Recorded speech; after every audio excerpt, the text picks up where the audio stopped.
remember that day like it was etched in the lines of my hands, the ones that have held babies and scrubbed floors and wiped away tears that weren't just mine.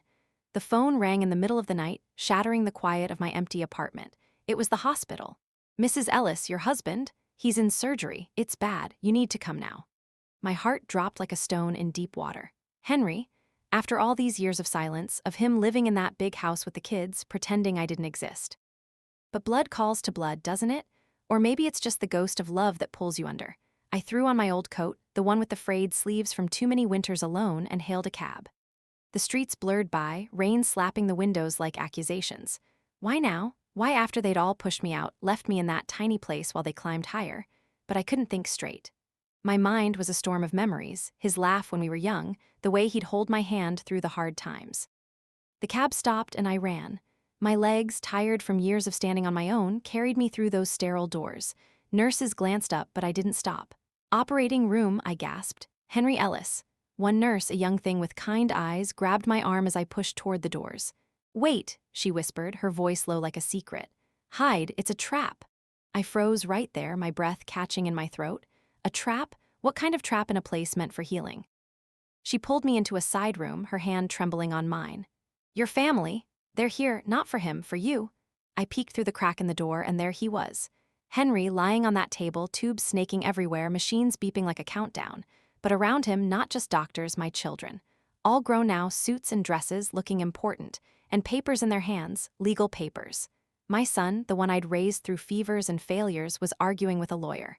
She'll sign. Once she sees him like this, she'll have no choice. My daughter nodded, her face hard as the marble floors they'd walked on without me.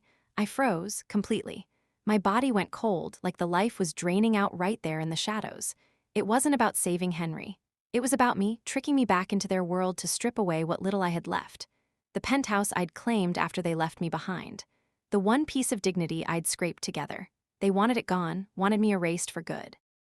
And Henry, he was just the bait, his failing heart the hook they'd used to reel me in. How did it come to this? Me hiding like a criminal in my own story. But stories don't start at the end, do they? They build slow, layer by layer, like the calluses on a woman's soul. Let me take you back, child, to where it all began. To the girl I was before the world taught me what sacrifice really means. Oh, listen to me now, with this old voice cracking like dry earth under the sun. Back then, I was just Leela, a slip of a girl from a dusty town where the fields stretched out forever and dreams got lost in the wind. Born in '48, right after the war that scarred my daddy's hands and heart. He came back from overseas with eyes that saw ghosts, and Mama, she held us together with prayers and potato soup. We were poor, not the kind you read about in books, but the real kind, where shoes had holes and supper was sometimes just bread and hope. I was the eldest of 5, you see. Little ones tugging at my skirts before I even knew what it meant to be grown. Daddy worked the mill, breaking his back for pennies, coming home smelling of sawdust and sweat. Mama, she'd sew till her fingers bled, mending clothes for folks in town who looked down on us. "Leela," she'd say, her voice soft but steady, "life ain't fair, but you make it count."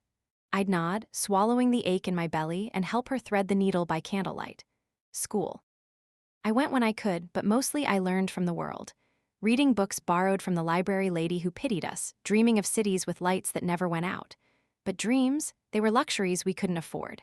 At 14, Daddy got sick, lungs filled with dust from the mill. He coughed blood one night, and just like that, the weight fell on me. I left school, took a job cleaning houses for the rich folks up on the hill. Their homes gleamed like palaces, with soft carpets and full pantries. I'd scrub their floors on my knees, hands raw from bleach, thinking, one day I'll have a place like this. But mostly, I thought of my siblings, feeding them, clothing them, being the mama when ours was too tired.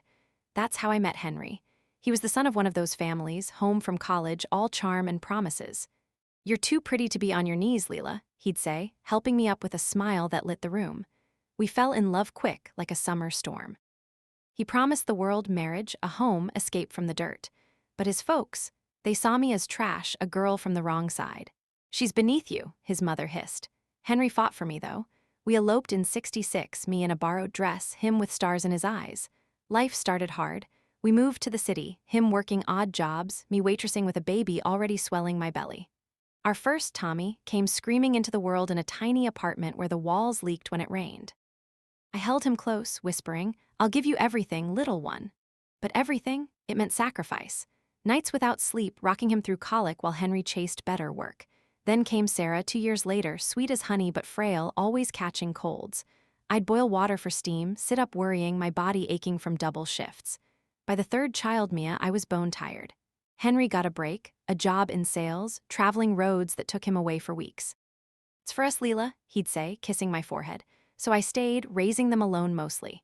Cooking meals from scraps, mending clothes till they fell apart, walking miles to save bus fare.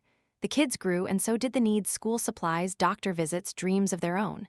I took on sewing at home, my fingers pricked bloody, eyes straining in dim light. "Mama's got it," I'd tell them, hiding the tears when bills piled up. Henry climbed. Promotions came, and we moved to a better house, then a bigger one. But me, I was the shadow behind it all. I'd skip meals so they could eat full, wear the same dress to every event so they could have new shoes. When Tommy broke his arm playing ball, I sat by his bed all night, holding his hand, whispering stories to chase the pain. Sarah's dance lessons, I worked extra hours, feet blistered from standing, to pay for those shiny slippers. Mia's books, I'd trade my own comforts, going without heat in winter to afford them. And the emotional toll? Lord, it was heavy. Nights when Henry came home late, smelling of liquor and regret, I'd forgive, swallow the hurt. For the family, I'd think. When the kids fought, I'd mediate, my heart breaking a little each time. Resilience, it wasn't a choice, it was survival. I'd look in the mirror, see lines etching my face, and wonder where that girl from the fields went. But I'd push on because love demanded it. Sacrifice wasn't grand gestures, it was the quiet giving, day after day, until you were hollow inside. Yet as they grew, something shifted. Henry buried in work, the kids chasing their own lights. I became the background, the one who cleaned up messes, who listened but wasn't heard. Little erasures, subtle at first, a forgotten birthday, a decision made without me. But back then, I didn't see it coming. I just kept giving, thinking it would bind us forever. How wrong I was. The real disappearance? It started slow, like fog creeping in, until I was lost in my own home. You know, child, erasure don't happen all at once. It ain't a door slamming shut. It's more like a slow fade, like colors washing out of an old quilt left in the sun too long. By the time the kids were teens, our house was bigger, 3 stories with a yard and rooms that echoed when empty. Henry had made good, climbing that corporate ladder, bringing home checks that paid for cars and college funds. But me? I'd become the ghost in the machine, the one oiling the wheels while everyone else rode ahead. It started with small things. Dinners where they'd talk over me, plans made without asking. "Mom, we're going out," Tommy would say, keys jingling, not waiting for my nod. Sarah, with her friends filling the living room, giggling about boys and futures, barely glancing my way.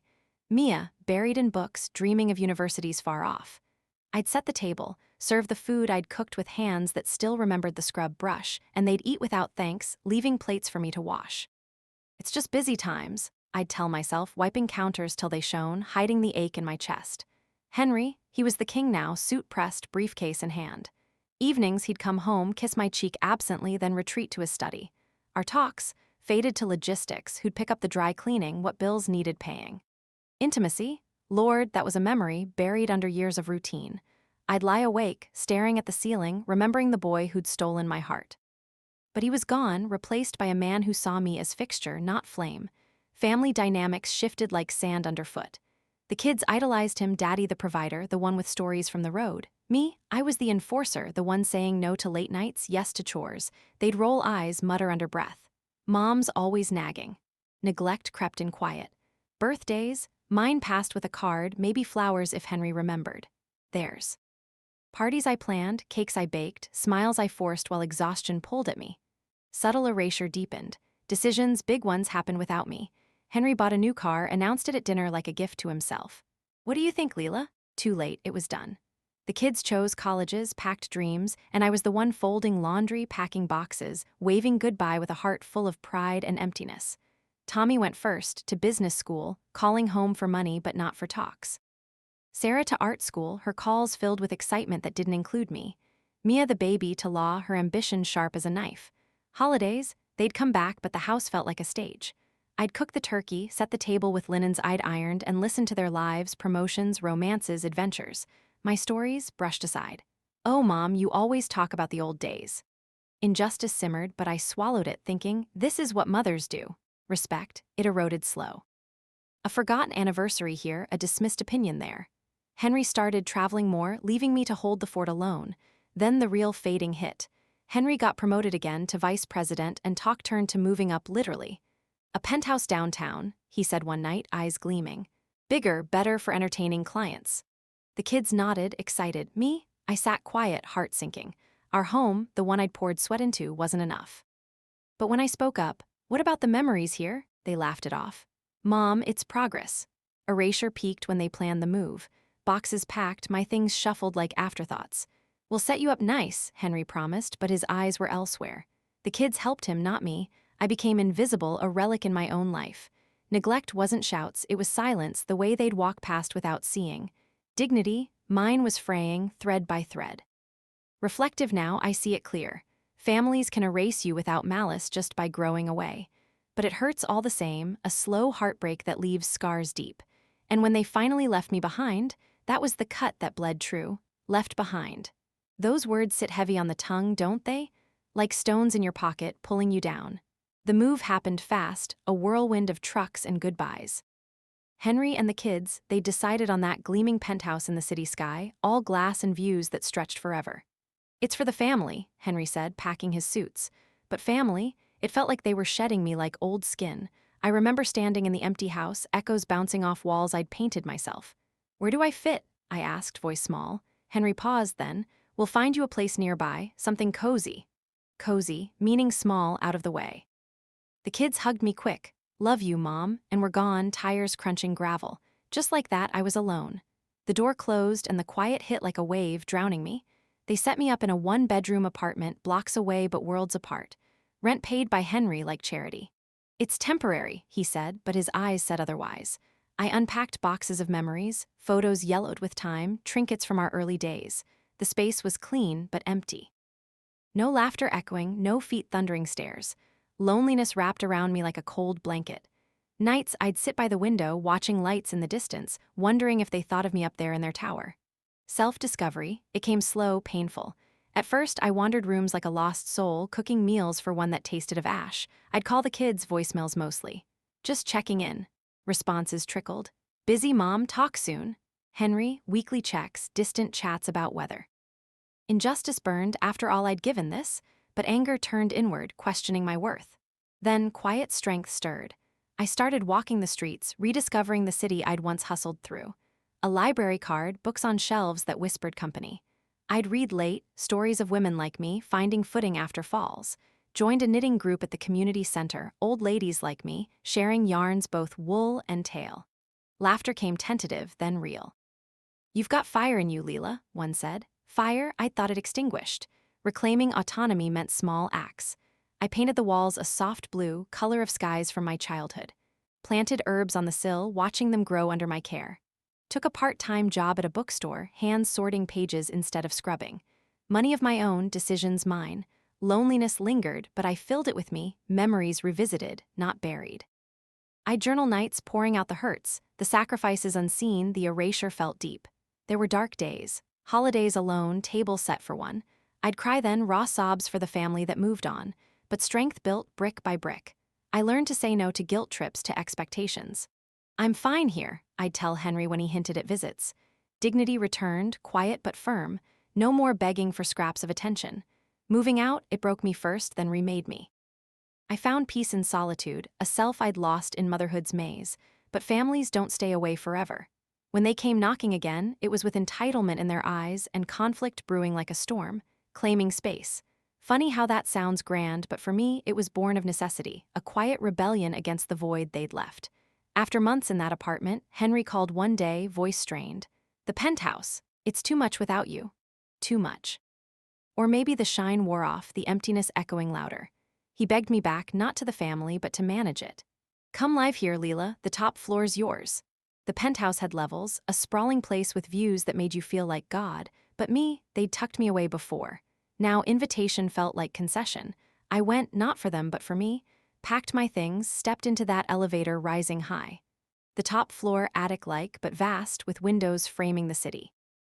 I made it mine, bookshelves filled, plants thriving, a chair by the window for watching sunsets alone. Dignity in every corner I claimed. The family below, Henry in his study, kids visiting with their lives spilling over. At first, peace. I'd cook sometimes, descend for meals, but retreat up when voices rose without me. Then they returned full. Tommy lost his job, came with bags and excuses. Just till I get back on feet, Mom. Sarah's marriage crumbled, tears and toddlers in tow. Needs space, Mom. Mia, ambitious but burned out, temporary promise. Suddenly, the penthouse bustled, but not with warmth, with demands. Mom, fix dinner. Mom, watch the kids. Entitlement dripped like leaks in a roof. They'd forgotten the apartment, the loneliness they'd gifted me. Conflict simmered.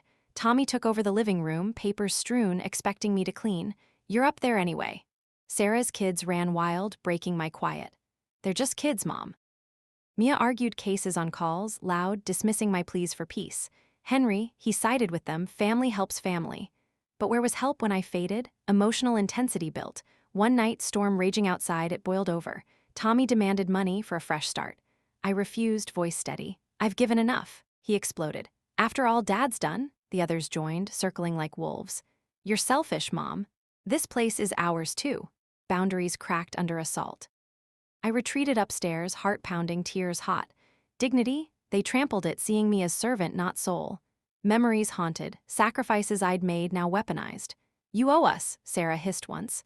Oh, for raising them? Quiet strength held me. I set rules, clean up, respect space. They pushed back, entitlement flaring. Henry mediated weakly, but his eyes showed regret. Conflict peaked in shouts, doors slamming. I stood firm, reclaiming what I'd built. But peace. It fractured, leading to that fateful call, the trap in the operating room. Quiet resolution. It ain't fireworks or fairy tales, it's more like the hush after rain when the world settles damp and new. After that night in the hospital, hiding in shadows while they plotted below, I slipped away unseen. The nurse helped, her kindness a lifeline in the chaos. Go, she whispered. Don't let them break you. I did, hailing a cab in the dawn light, heart shattered but resolve hardening like clay in fire.